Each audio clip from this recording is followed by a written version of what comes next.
Oi, galera do 8º ano, tudo bem? Hoje eu tô aqui então para a gente dar continuidade ao nosso conteúdo de língua portuguesa. Hoje nós vamos trabalhar no livro didático, que é a nossa apostila, e nós vamos falar um pouquinho sobre crônica, que é um tipo de texto, né? Um gênero textual.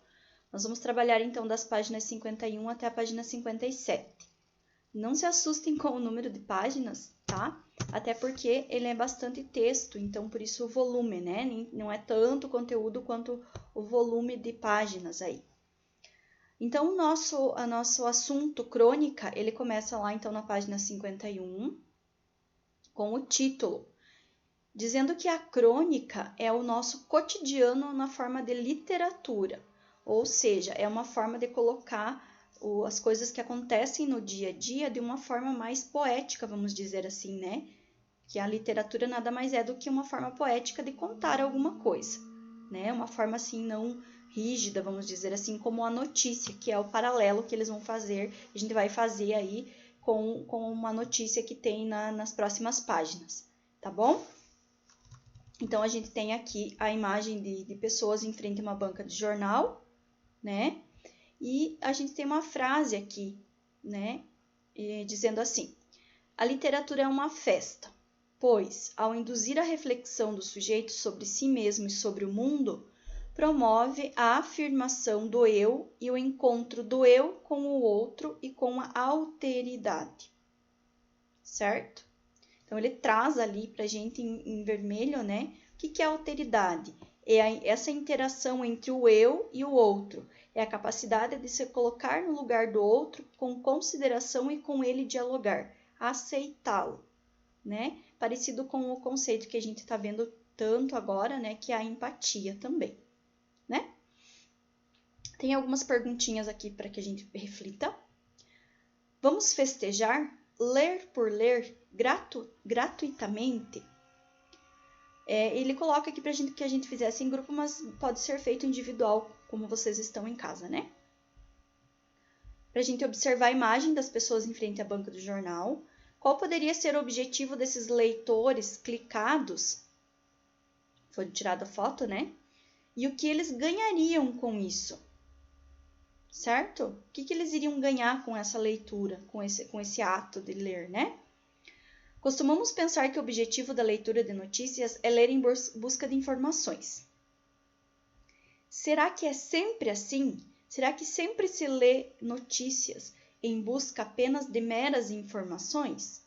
Qual que seria um objetivo diferente aí de se ler notícias, né? Número 3. Observe os leitores na banca. Eles estão, de fato, entregues à vontade, aí, a essa imersão, ao prazer da leitura? Como podemos deduzir, como que a gente chega a essa conclusão?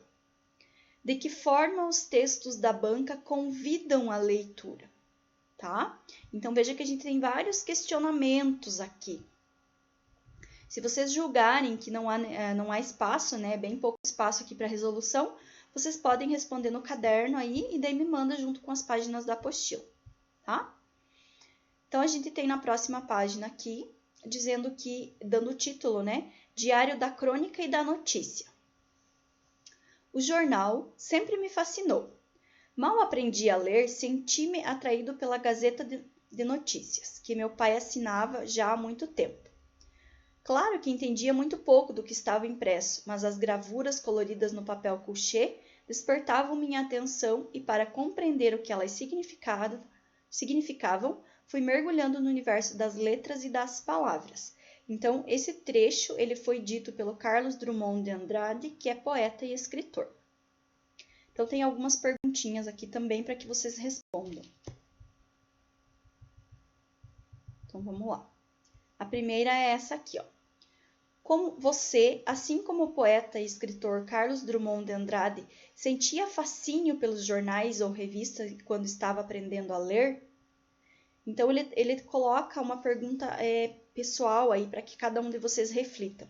Quando vocês começaram a ler, quando vocês aprenderam, né? Quando a gente sente o fascínio aí de conseguir decifrar o que está escrito, ele coloca assim, ó, qual é o suporte de texto que mais chamava a atenção de vocês no tempo em que você estava fazendo seus primeiros mergulhos no mundo das letras? O que você gostava de ler? Logo que você aprendeu a ler, que tipo de leitura você fazia, né? O que te chamava atenção para que você conseguisse decifrar o que estava escrito ali? Caso você seja um apreciador da leitura de jornais, qual é a sua seção favorita? Vocês costumam fazer a leitura de jornais? Né? Se a resposta for sim, os jornais eles têm seções, né? Ou seja, eles têm temas específicos em cada seção. Existe alguma seção que vocês gostem de ler do jornal, né? E por que essa escolha? Então, aqui ele traz uma imagem, né? E o texto. Atrás de muitas notícias esconde-se uma história pedindo para ser contada. É a história virtual que complementa ou amplia a história real. Se é que sabemos exatamente o que é uma história real. A partir daí, eu tinha uma nova fonte de inspiração e de prazer. Então, isso foi dito pelo Moacir Sinclair, né, que é um cronista, fazendo uma comparação aí, né, da notícia com a crônica dessa história que está sendo contada e do que está por trás dessa história sendo contada. Próxima atividade que vocês vão fazer, vocês vão ler uma notícia que foi publicada e vocês vão imaginar que história que estaria por trás dessa notícia, que poderia estar sendo contada e que poderia virar uma crônica, vamos dizer assim. Para essa atividade, então, eu preciso que vocês anexem a história que vocês, a notícia que vocês escolheram e a história que vocês acham que poderia estar sendo contada com essa notícia. É como se vocês pegassem a notícia, vocês vão fazer a leitura, né? Vocês vão fazer uma interpretação, tentando fazer uma crônica dessa notícia, tentando colocar aí qual é a história, qual é a narrativa que essa história conta, que essa notícia conta, mas que na verdade não está escrita ali. Como se vocês pegassem a notícia, lessem a notícia, que tem termos técnicos aí, né? Ela não faz uma narração, e tentassem fazer uma narrativa, uma crônica em cima, a partir dessa notícia, tá? Então, anexa e me manda também. Depois disso, vocês vão fazer a leitura, tá? Então, vamos fazer a leitura deste texto aqui, que se chama Pesquisador implanta chip de identidade. Daí vocês têm a linha fina, né? Que é aquela frase que vem junto com o título, que ela começa antes do título e termina aqui embaixo. Britânico coloca no corpo um processador de 23 milímetros de comprimento que aciona equipamentos do escritório da Reuters, né? Que provavelmente é onde ele trabalha. Então, vocês vão fazer a leitura desse texto, tá? Ele é um pouquinho extenso. Aí ele coloca aqui, no final do texto também, que história se esconde na notícia pesquisador implanta chip de identidade está pedindo para ser contada. Que história que vocês imaginam que esteja por trás desse fato desse pesquisador ter colocado um chip no próprio corpo, né? Imaginem assim uma situação que levou a acontecer isso, ou por que ele pessoalmente decidiu fazer isso. É isso que ele quer que a gente pense, né? Seria essa a visão do cronista em cima do fato. Vamos lá, então, para a próxima página. O jogo entre fato noticiado e ficção pode ser mais bem observado na crônica A Vida no Chip, daquele mesmo cronista que eu falei anteriormente para vocês, do Moacir Sinclair.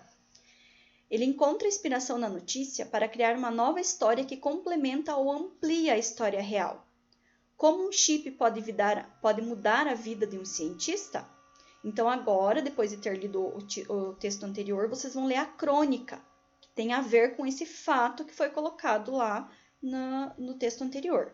Então, vocês vão ler a crônica A Vida no Chip, tá bom? Então, vocês vão fazer a leitura dessa crônica. Aqui vocês têm alguns dados sobre a biografia, né, do cronista, do Moacir. Podem ler também. Aí vocês têm alguns exercícios.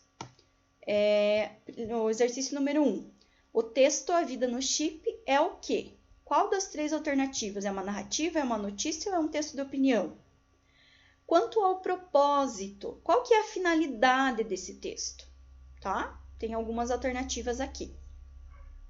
O que o autor Qual que foi digamos assim, a finalidade que ele encontrou para o texto? Vamos ver. Qual é a alternativa do exercício número 3, em que contém o ponto de vista do autor sobre o tema que ele está colocando, né? Então, na crônica, geralmente, de uma forma bem sutil, o autor ele coloca aí uma opinião, né? Um ponto de vista sobre o assunto que ele está colocando. Que ponto de vista que é esse que o autor está colocando, tá bom? Então, vamos para adiante. No exercício número 4, todo texto se desenvolve em torno de um tema, ou seja, de um tópico, né, de uma ideia central. Essa unidade é como um fio que faz a articulação entre as partes do texto. Em seu percurso, o tema se desenvolve e progride, apresentando novidades para o leitor. Qual é o tema dessa crônica? Qual é o assunto? Ou seja, em cima de que tema ele colocou todo o texto, né? Em cima de que assunto que todo o texto foi construído. Vocês podem escrever aqui na letra A. Na letra B, diz assim: em seu percurso, o tema do texto progride à medida que o enredo, ou seja, que a história se desenvolve, né? Aqui ele diz assim, ó, com a ajuda de um colega, identifique o percurso do tema da crônica A Vida no Chip, descrevendo em 10 cenas. Vocês podem fazer o seguinte, né? Como o colega vai estar cada um aí na sua casa, vocês podem pedir ajuda para quem está em casa aí com vocês, né? O pai, a mãe, algum familiar, sendo que vocês precisem de ajuda. O que vocês vão imaginar? Vocês vão imaginar aquele texto como se ele fosse teatralizado, né? Para que a gente consiga dividir aí ele em cenas, certo? Então, vejam que vocês têm aqui. Vocês têm 10 cenas. Você já tem a cena 2, dizendo que a cena 2 dessa minha narrativa, dessa minha história, seria: o pesquisador conta à mulher que ele realizou a maior conquista da humanidade, que foi implantar um chip em si mesmo. Se essa é a cena 2, que cena, ou seja, o que teria acontecido antes dessa cena? O que teria acontecido antes desse fato em que ele conta para a esposa que colocou um chip nele mesmo? Tá? Depois da cena 2, ele vai colocando aqui para nós uma sequência, né? A 3, a 4, a 5. Na cena 6, então, para a gente ter mais ou menos aí uma ordem, né? Na cena 6, o que ele coloca para nós? O pesquisador se mostra incrédulo, ou seja, incrédulo, ele não acredita, mas logo entende a situação. Desespera-se, fala de amor e da necessidade que tem dela. Ou seja, vocês têm então a cena 2, a cena 6 até agora, e nesse entremeio, entre a cena 2, falta a 1, falta a 3, falta a 4 e falta a 5. Então, vocês precisam dividir os acontecimentos da crônica dentro dessas cenas. Digamos assim, é como se vocês estivessem dividindo novamente o texto, certo?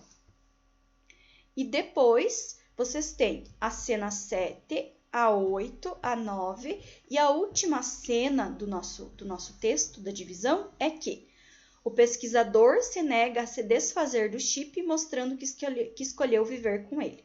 Então, aqui termina o nosso texto. Então, vocês precisam ver aí essa divisão para que encaixe entre as cenas que já foram colocadas e as que vocês precisam dividir e fazer essa colocação ali, tá bom? E por último, vocês vão fazer o seguinte: vocês vão observar na crônica os sinais de suspense, ou seja, quando ele faz perguntas ou quando ele deixa no ar a expectativa de qual vai ser a resposta que vai ter, né? Vocês precisam criar um desfecho diferente para essa crônica, ou seja, um final diferente, né? Como que vocês imaginam que terminaria a crônica de uma forma diferente do que terminou? E aí vocês vão registrar esse desfecho, esse final diferente da crônica nesse espaço aqui do exercício número 5, certo? Então, é isso que vocês vão fazer, né? Vão fazer a leitura aí do texto, da notícia, da crônica, vão fazer essa interpretação da crônica, essa divisão em cenas aí, em pedacinhos, ela é bem interessante também, não é difícil de fazer. né? É só você ler o texto com calma. A partir das cenas que já estão ali, vocês já podem ir dividindo, né? Na quantidade que está sendo pedida ali. É bem legal de fazer, né? A crônica, então, é esse texto bem leve, bem divertido, digamos, da gente interagir com ele, tá bom? Depois que vocês tiverem terminado, então, as atividades de vocês procedem daquela mesma forma que a gente já combinou nas aulas anteriores, né? Tira uma foto, ou se quiser fazer um vídeo, um pequeno vídeo aí, né? Folheando a apostila, dizendo que já tá tudo certo, né? Da mesma forma. Qualquer dúvida, vocês me procuram, né? Estou à disposição para auxiliar vocês aí, tá bom? Tenham um bom descanso, então. Até a nossa próxima aula. Fiquem bem.